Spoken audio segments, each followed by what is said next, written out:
Push that rock with Simpson Math. Go UTRGV. Here's a mystery matrix. I wonder what it does. Let's find out. We could map this point, -2, 4. We take the first entry in the input and multiply it by the first column of the function. We take the second entry in the input and multiply it by the second column. So this is -2, 0, added to 0, 8. And when we add that up, we get -2, 8. Oh, so what happened? The input stayed the same, but the output doubled. Does it happen all the time? Let's find out. Let's do the general case instead of the specific example. Let's multiply this first entry by the first column plus the second entry by the second column. So these are the inputs. This is the outputs for y equals x squared. And we get x0 here. We get 0, 2x squared here. And lo and behold, when we add across, x plus 0 is x, and 0 plus 2x squared is 2x squared. And sure enough, the inputs are left alone, and the outputs are doubled. So that is an example of vertical dilation. We've taken the x squared curve, but doubled all the outputs. So this 4 became 8. This 1 became 2. So it was at to the left 1 and up 1. But now it's to the left 1 and up 2. So the input stayed the same, but the output doubled. 0 doubled is 0, 1 doubled is 2, and 4 doubled is 8. So we see that this is an example of vertical dilation. It's called a stretch sometimes. It could be a shrink if I'd multiplied by 1/2 instead of 2.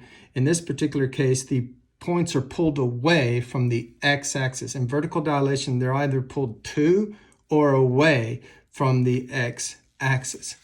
So that's an example of vertical dilation. What does this mystery matrix do? Let's find out.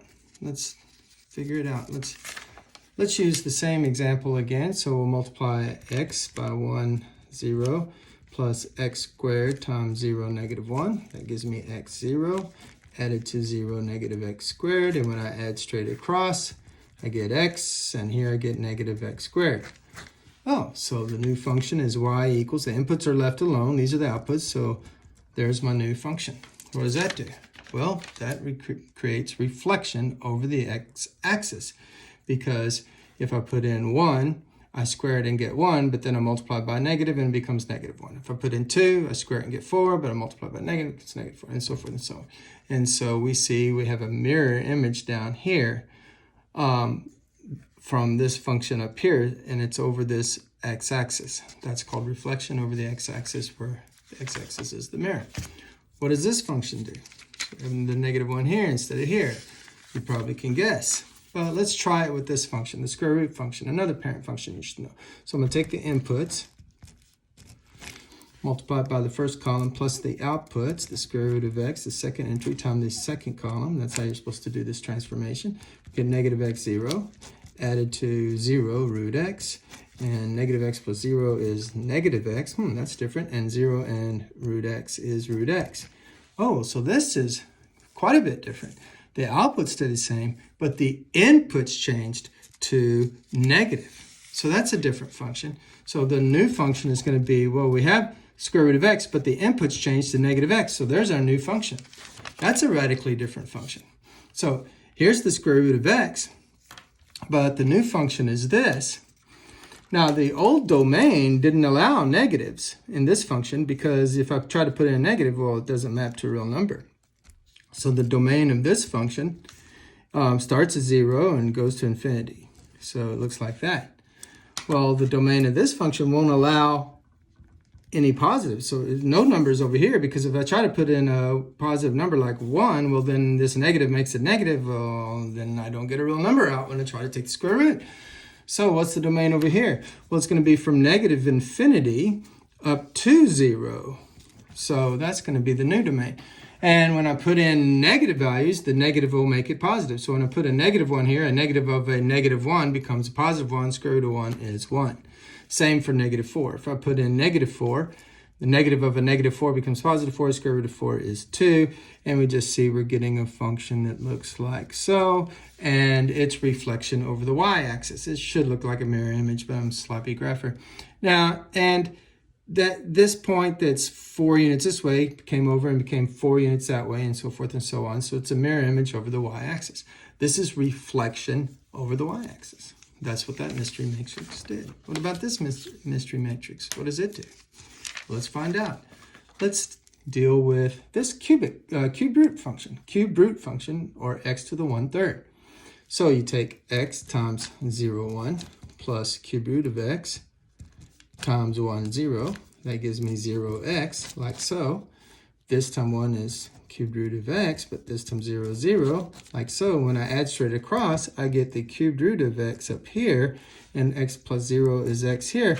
Wait, look, the input is now the output, and the output is now the input. What is that? Well, you know what that is. That's the inverse function. This function passes a horizontal line test, so its inverse is also a function. So we now have the inverse function. We should know how to find the inverse function. Let's review doing that. Remember, you change this to x and you change that to y. And then you try to solve. So to solve, I'm gonna have to undo that cubed rooting. To undo the cubed rooting, you cube both sides. So I cube both sides. That undoes this. I get y by itself, but over here I have x cubed. Oh yeah, so y equals x cubed is the function that is the inverse of y equals the cubed root of x. Let's look at that relationship. Here's the cubed root of x, but we're supposed to take 8, 2 and change it to 2, 8. So here's 2, there's 8. So I'm supposed to map it to 2, 8. 1, 1 would map to 1, 1. When you interchange inputs and outputs. 0, 0 would interchange to 0, 0. Negative 1, negative 1 interchanges to negative 1, negative 1. But what about negative 8? Wait, maybe y'all can't see the end of the graph. This was 8, 2, and I changed it to 2, 8, because that's what the interchange of the input and output. Here I have negative 8 maps to negative 2 on this map, on this curve, but I need to interchange this, so it's going to be negative 2, negative 8. So negative 2, negative 8. And that's going to be this point down here. And so what happens to the graph? Well, now it looks like this. Now, I didn't do any of the fractions. I have a fraction here. 1/8 maps to a half. So when I interchange that, a half is going to map to an 1/8. Oh, so it's going to come up and kind of do like so. There we go. Okay, well, what is that? It's not reflection over the y-axis, it's not reflection over the x-axis, and it's not exactly dilation. Oh, it's something really cool. We struggled with a problem earlier in the semester, just for this moment. Just for this moment. Here is y equals x, the identity line. Remember, if I try to do composition, if I compose this function of that function, it doesn't change, so it's called the identity line. Notice that this red curve is a mirror image of this black curve over this identity line. So the matrix 0, 1, 1, 0 is the matrix that reflects the curve over the identity line. It interchanges the x's and y's. It finds the inverse. Oh, that's really cool. Okay. One last mystery matrix. What about this? What does this do? Okay, well, let's do it with the square root function as our example. So I go x times 2, 0 plus root x times 0, 1. That gives me 2x and then 0, and that gives me 0 and then root x. And when I add that up, the inputs become 2x. See, the inputs map to 2x, but the outputs stay the outputs. Oh, that's strange. So my function is still a square root function, but now my inputs are 2x. What does that do? Well, this is a very strange phenomenon. To get this 1, I would have to put in a half. See, 2 times 1/2. That would give me the square root of 1 and give me an output of 1. So when I put in a half, then the output turns out to be 1 in this function. So I get 1. And if I did the same with 2, So if I put square root of 2 times 2, I put 2 in for the input, well then that's the square root of 4, which is 2. So 2 maps to 2. So the 0 would map to 0. So it's doing something like this. So you can think of it as this 4 got pulled closer to the y-axis. It got pulled over here to 2. And this 1 got pulled over to the y-axis. So it got pulled over here to a half. So you can think of as horizontal dilation, because it was affecting the input. This 2 is affecting the inputs instead of our first example where it was affecting the outputs. But wait a minute. So this is horizontal dilation. It gets pulled to the y-axis. Why isn't it going away? I mean, this is bigger than 1.